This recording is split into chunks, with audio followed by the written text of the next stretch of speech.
Batata, bamama, bandeko, bana ya Congo, mbote na bino banso, na eli susu lelo yo, comme d'habitude, kosolola na bino, pambate, mboka na biso Congo, situation oyo yango eza traverser en ce moment, toloba catastrophique, mais très catastrophique.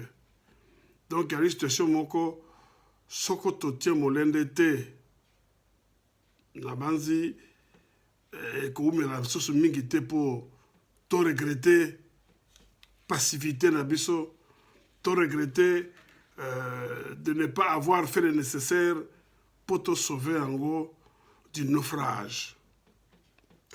Parce qu'effectivement, chaque jour où ils ont Congo ils ont sombré. Peut-être que nous allons se rendre compte, mais mikolo miso mikoleka mboko na biso Congo eza kokende se. Mais nani akoki ko sauver mboka o ya biso Congo? Eh ben bana Congo. Pour comprendre que moto ko sauver Congo, ezali yo Congolais, ezali ye Congolais, ezali ngai Congolais. Situation to vivre na Congo lelo yo. Eza situation ebandi lelo te, to ebandaki lobi te. Ça fait des années que Congo eza ko croupir na misère oyo yango eza ko croupir lelo yo. Pe ça fait des années que biso ba oyo tomi pesa mosala ya ko informer, ko mobiliser, ko conscientiser pe ko sensibiliser pour peuple congolais to ko sala mosala oyo. Mais motuna ezali pona nini toza ko décoller te, pona nini toza ko atteindre l'objectif oyo to s'assigner kite pour ezana comme finalité libération ya Congo na biso. Parce que probablement toza commis joie d'abord biso moko au sérieux te, tozo s'appelle Congo comme bien commis à biso banso au sérieux te. Mais oyebi boyiba na Congo biloko mosusu ozana ngona baboko ko ba valeur na ngote. Mais mokolo kozanga yango nde koyeba penza valeur eloko zaki ngona maboko. Mais tango mosusu, je dis tango mosusu on va se rendre compte que c'est déjà trop tard. Mais le Congo, il y a l'imboka na biso et c'est le seul bien commun au toit na biso la Congolais. Donc en commun, si je peux aussi me répéter, tout ça l'effort, tout bunda pour te défendre la seule et unique eloko oyo to na maboko. Totika kolanda ba discours mensonger. Il y a des politiciens na kati ya RDC wana ba discours à lokuta. Ba politiciens na kati ya Congo na baki mbalo to leka ba ko zabiso ko ba zoba na bango. Biso population, je veux dire, je me mets na kati ngai pe. Ba ko zabiso ko ba zoba na bango.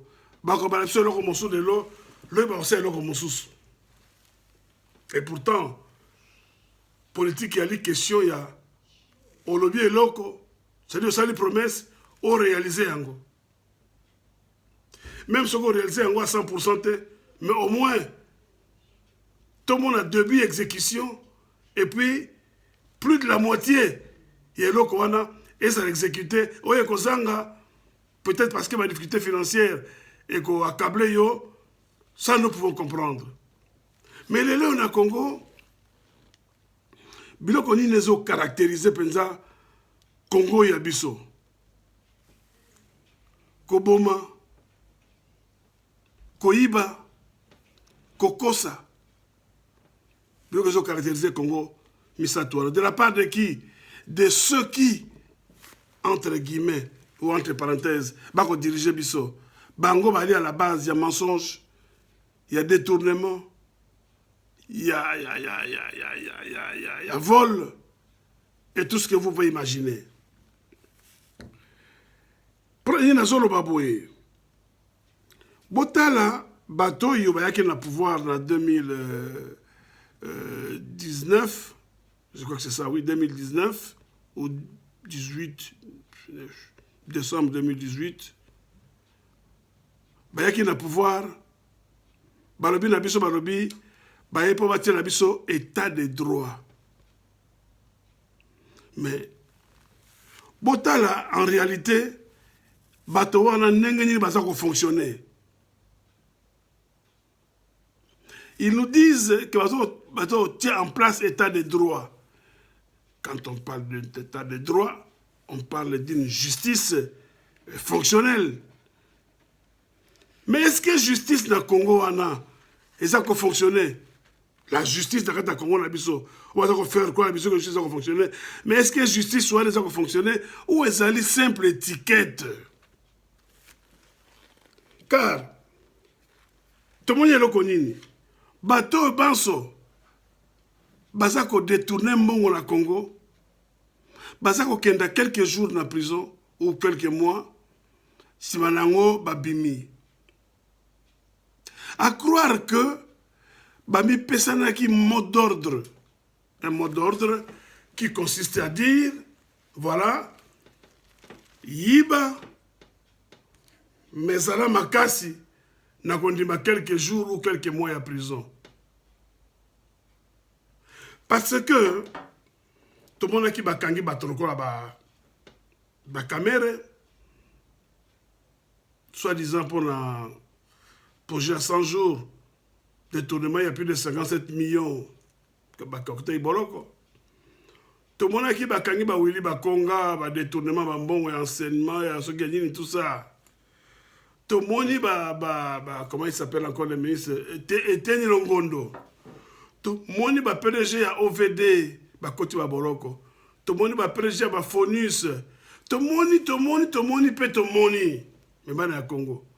De tous ces gens, nani akoti na boloko pe simba na yango azongisi mbongo ya l'état oyo ibaki, c'est-à-dire détournement pour lesquels a se retrouvé la prison, nani akamati mbongo azongisi na justice pe mbongo zongi na caisse à l'état. Boye sanga nani moto moko te.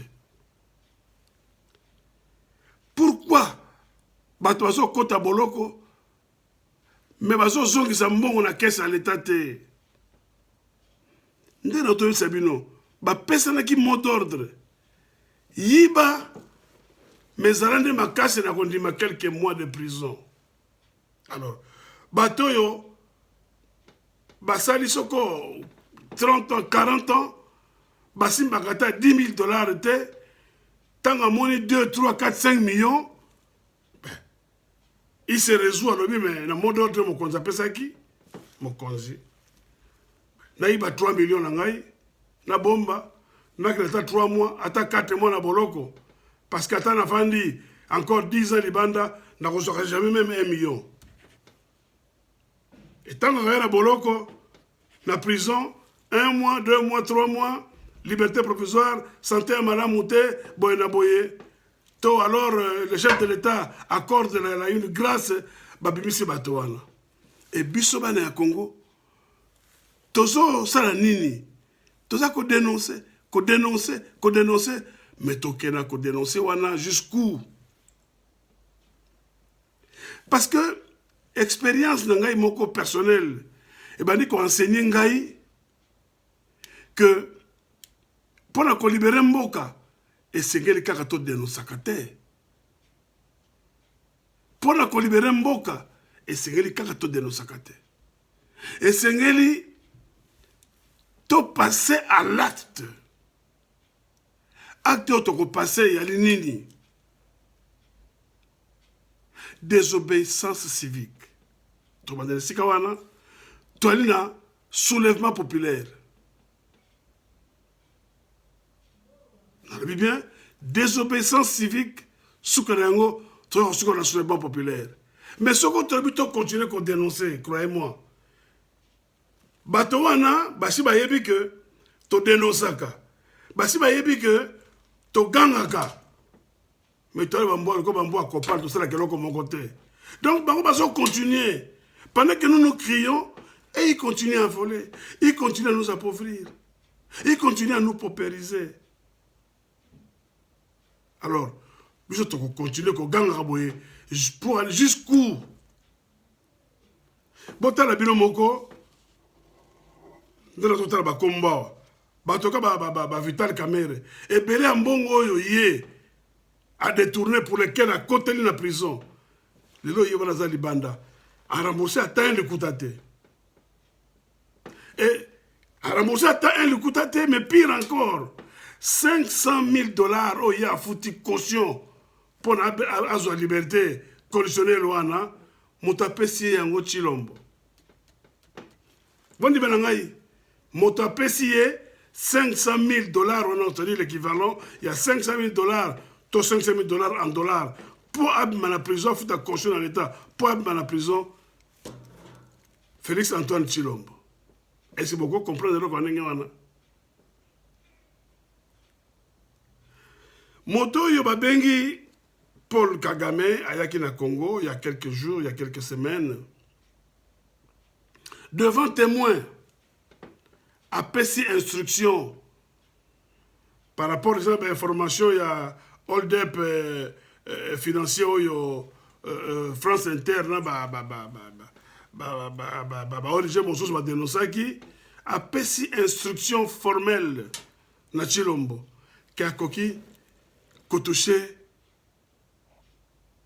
Kanambete, alias le Kabila, bien Kabila, a touché était. Bato ya PPRDP balobi, il faut libérer mon travail, Willy Bakonga. Mais bongo, badeko nangai, mbokango, toujours qu'il y a un tiwapi. Pepiso to aliwana, biso na Congo, toko tala.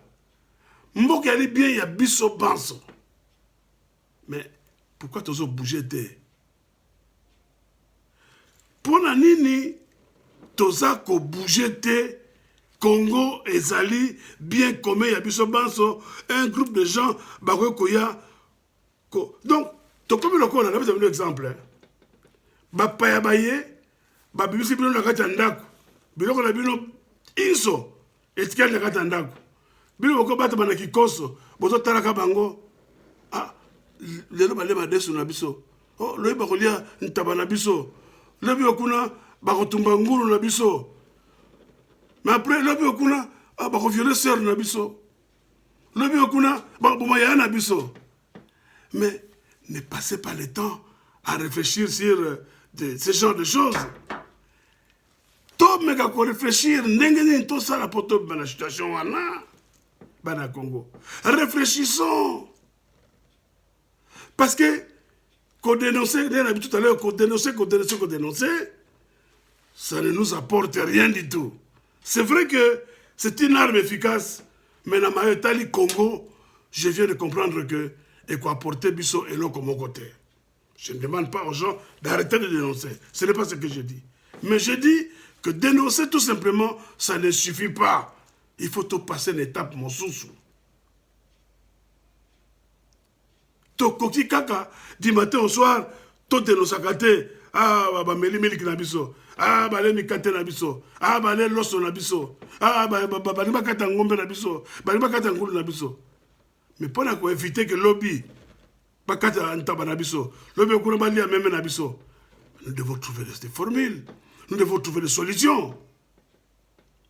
Et pire encore batoyo ba ko sala biso mabe baza une infime minorité. Bisouali, une multitude de bateaux. Pourquoi toujours qu'on côté les matins pour se défendre? Et on les a kozanga biso. Ça c'est la question que je vais poser et reposer à tout moment. Et le connu les a kozanga pour te défendre Congo et biso.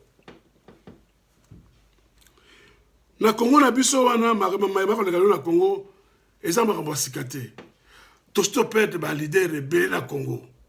Nous avons perdu Simon Kimbang. Nous avons perdu Patrice Emery Lumumba. Tout que perdre Kalamingite, M. Honoré Ngwanda, Nzamboko Yatumba. Ben à Congo. Il faut te perdre les sous Nani. Il faut te perdre les sous Boni. Pour comprendre, pour tout comprendre que c'est vraiment tout élément. Pour te défendre, nation. mikolo yo ba ko tia bino eloko moko na monoko bino so komi kaka 2023 mais là qu'est-ce qu'on a à voir avec 2023 makambo ngako le kana Congo to kokimi ko tika yango kendati na 2023 t c'est maintenant que nous devons arrêter ça to komena ngoti na 2023 pour tout ça nini botala moto bizoto bibilo bengaka chef de l'État monsieur Félix Antoine Tshilombo mikolo miti koleka alobaki kazu solution pour la kolesa bana ya Congo solution ngo yalaki nini à comprendre kaka sikoyo ke na maluku kuna so la kinkole ba pêcheur wana ba ko loba mbisi pe ba leisa bana ya Congo très bien alors ce qu'on y a le que on comprend le système que ceux qui bana ya kinkole wana o équipé bango ba ko lesa Congo na mbisi bongo ba mbiso ya ko proposer ko zona biso na Namibie wana poto sana yango nini ebela mbiso za na Congo na biso za na mwanda na banane ba côté kuna au sangisi za na kinkole pourquoi le chef de l'État il faut abongisa tango akele ko importer ba mbiso uta na Namibie tu même ba condition ya conservation na yangote tu même ba condition ya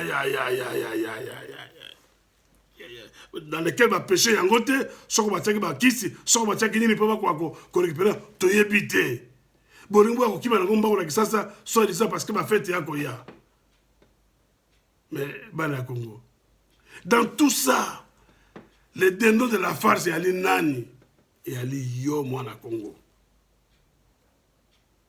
les dindons de la farce ezali yo moto ya kofuta masumu na makambo ya sala ya mabete eza yo mwana Congo alors sikoyo ndako tuno motuna jusqu'à quand est-ce que on connaît que excusez-moi je vais boire un peu d'eau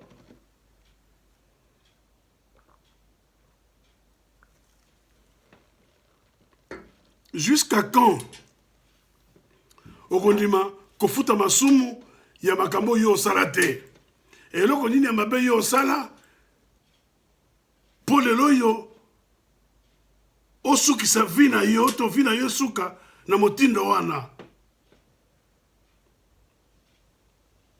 dit je vis encore ba image moko le loyo boye mwana moko na Congo ba enlever ye mwana mwasi ba kangiye ba scotch na monoko ba kangiye ba boko ba lier tout ça mais tango batu ya demia passer ka rapport pour la kolobake moto babengi Karega ambassadeur de Rwanda wana aya na Congo te parce que c'est un tueur c'est un assassin président la bila yoka kite andimi Karega ya mais vous bokalisi que moto wana aya na Congo c'est un enfant de cœur boza ko luka mama kamone so utawapi et pourtant bozali na moto de face na bino oyo ali à la base ya makambo wana. Mais comment voulez-vous que Totalaka, tout murmuraka, mais tout ça en mesure à côté le matin pour mettre un terme à l'Ikambouana. L'Ikambo est outi wapi bana Congo. L'Ikambo est outi wapi, tout ça la makasi à dénoncer, mais tout ça la makasi à défendre, tout à agir pour mettre un terme à l'Ikambouana. Je ne peux pas comprendre. Le Ngoba na Congo, les loyaux, ne libino makamo mingité. Mais là, vraiment, pour naïf sabino que il faut tout banako poser ba acte siko na Congo. Tout le mingi, tout dénoncer mingi. Mais maintenant, tout banako poser ba acte. Sinon, lobby tozaka na miso pona kolela. Na uto sabino botala kaka mbongo ya biso bana Congo. Combien de fois bakangi bato. J'ai vu encore des images. Il y a ce que conseiller Moka Tshilombo vrai ou faux d'habiter. Aza kotanga mbongo kona mbeto, so likona mesa, moi si nazo kumisa ye, a autant de dollars, ato panza likona mesa. Mais donc baza koyi ba mbongo a Congo, en même temps baza ko ba Congo ba yuma na ba kena biso wapi bana Congo wana. Ba kena biso wapi. bakamati mbongo baye bazotanga likolo ya mesa ye na mwasi na ye baza koseka. En fait il se moque de nous. Bana Congo, jusqu'à quand est-ce que va se moquer na biso boye? Congo, né dans tout à l'heure, c'est un bien qui nous appartient na biso banso. Chilombo n'est pas plus congolais que moi. Soko Motorabino, Soko Nani, Soko Premier ministre, Soko président du Parlement, Soko président, Soko Mos Banani, ils ne sont pas plus congolais que Biso. Alors, pourquoi est-ce que les gens qui ne sont pas plus congolais que Biso, qu'on soit dessus, les congolais Biso, comme ça? Alors, non, je crois que le temps est arrivé dans le Congo pour que tu mettes un terme dans ma camboyo. Et la seule chose qu'on mette un terme dans ma camboyo, ou les seules choses, il y a mi balai. Soulèvement populaire, la désobéissance civique. Deux choses. Je dis bien, soulèvement populaire. Donc, tout le monde a déjà à partir de maintenant qu'on désobéir. Parce que, qu'on dénoncer et apporter l'eau comme côté. Mais, tout le monde a désobéir. Si koyo, na bateau, soi-disant, basa au Kamba Congo, tout le monde a désobéir dans ma immense, on sait comme ça là, bon, on a se soulever pour lobby, pour mettre un terme, na bozo baoyo, pour mettre en place un gouvernement responsable, un gouvernement qui travaillera réellement pour l'intérêt à Congo, plutôt que de garder les aventuriers, les qu'on a monté en Boka Nabiso, les gens qui nous foutent la honte. Parce que, dès la tout à l'heure là, tu as ça Patrice, tu as ça Papa Kimbango, tu as ça Patrice Emerick Lumumba, tu as ça Maison Norengwana. Ce que tu as ça à gérer le Congo. Jésus, tout ça, vous avez Jésus à gérer le Congo. Bana Congo. En tout cas, dans un ami qui a colobaté, mais d'ailleurs, n'a pas côté Sabino pour comprendre que et si quand tu commis à et ça sur les camoutés que tous les cacanabas, la chaîne de télévision qui ça, ce qu'on wapi, tout dénonçaka, tout ce qu'on a dénoncé. Pour comprendre que, si tu dénoncé, bango balobi, le chien aboie, la caravane passe. Le chien aboie, la caravane passe. Et il y a un comme ça là. Parce qu'ils se sont donné un mot d'ordre en disant Yiba, mais ça m'a caché au passage à deux autrement mon boloko, bon on se boloko si si manango, ok comme un moto. Il y a un autre refus. Est-ce que tu dis tu veux ma pour longtemps encore? Moi, à votre place, je réponds non. Eh bien, comme tel est le cas, tout s'organiser pour te mettre un terme dans les Cambouana. Batata, maman, les caméras, na poko eloyo, yangoana, baton de mingi, dans la bino, na mikoya. Ingeta.